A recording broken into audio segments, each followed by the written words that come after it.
Looking back to 1999, when the Transportation Board blocked a proposed merger between BNSF and Canadian National, the attitude was that any additional mergers amongst railroads would have to be accretive to competition. What do you think they meant by this?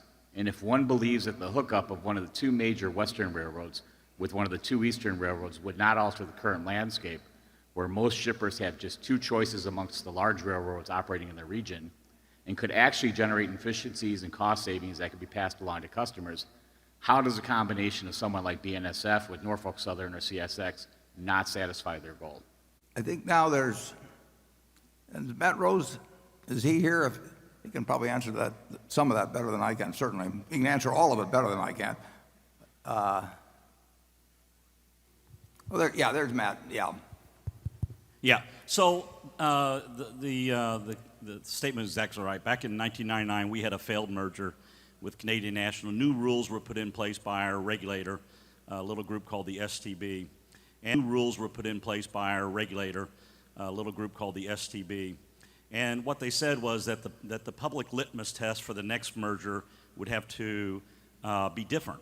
And at that point in time, we didn't really think that a large merger was possible. And so at that point in time, we didn't really think that a large merger was possible. And so when Canadian Pacific announced their merger of the Norfolk Southern, when we think about our four constituencies, and those four are our customers, the labor groups, the communities in which we serve, and shareholders, which our shareholder, of course, is BRK, we didn't see any interest in the final round of these mergers occurring outside of the shareholder community.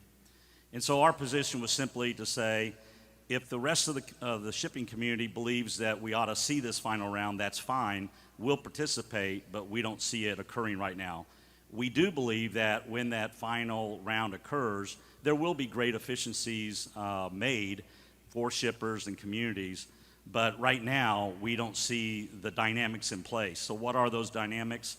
It'll be as the country continues to grow in population from where we are today, 315 million people, to say 320, 330, 350. Transportation becomes more scarce, and the railroads will need to do more. And that's really when we think the next round will occur.